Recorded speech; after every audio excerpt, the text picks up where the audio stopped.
Peter and crew had been fishing all night. That is when fishermen caught fish.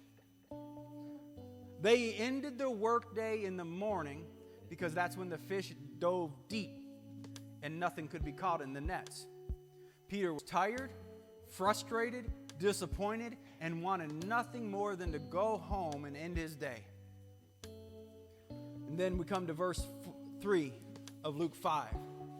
Jesus climbed into the boat belonging to Simon Peter and asked him, "Let me use your boat. Push it off a short distance from the shore so I can speak to the crowds." Verse 4, Jesus sat down and taught the people from the boat. And when he had finished, he said to Peter, "Now row out to deep water." Now here, I want you to get this. This was morning time. The fish dove deep in the morning. That's why fishermen fish at night. And Jesus says, go out into the deep water where your nets ain't got a chance of catching a fish. Don't you know Peter's thinking, you stay in your lane, I'll stay in mine. You may know you're a pretty good preacher, I'll give you that, old son, but you don't know nothing about fishing. Go out into the deep water where it's impossible. I love it when God calls you to the land of impossible. Because that's where all the glory is. That's where people will stand and look at your life in awe, think, how did God do that? Because you were willing to go to the land of impossible.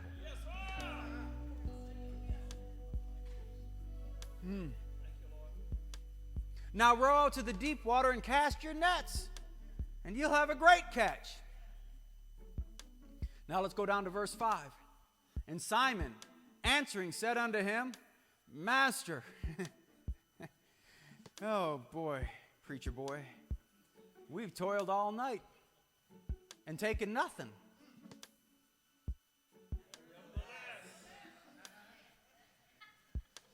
If that word ain't causing you to move yet, you ain't getting it yet.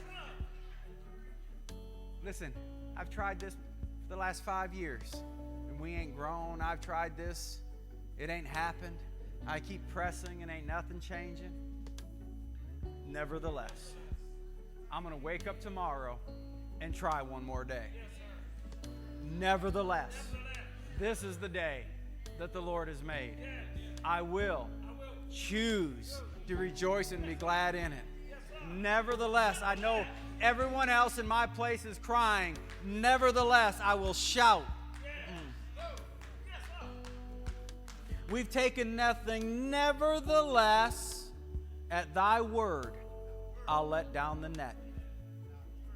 Now listen, maybe you've been asked to do something you'd rather not do. Maybe it was inconvenient. Maybe it wasn't your calling.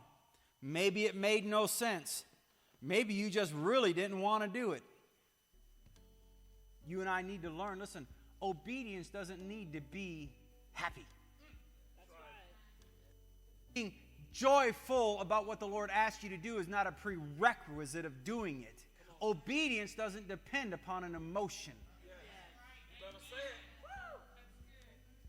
What Peter was saying, I don't want to do it.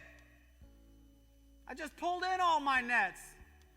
We've been rinsing them. I'm ready to go home. The coffee's on, man. I like coffee. I want some coffee. This ain't convenient. Nevertheless, I ain't happy about it, but I'll do it. Yes, sir. See, one of the greatest things in the church we need to learn to do is push through our comfort zone and quit only doing those things that get you glory or fame or happiness and just learn to obey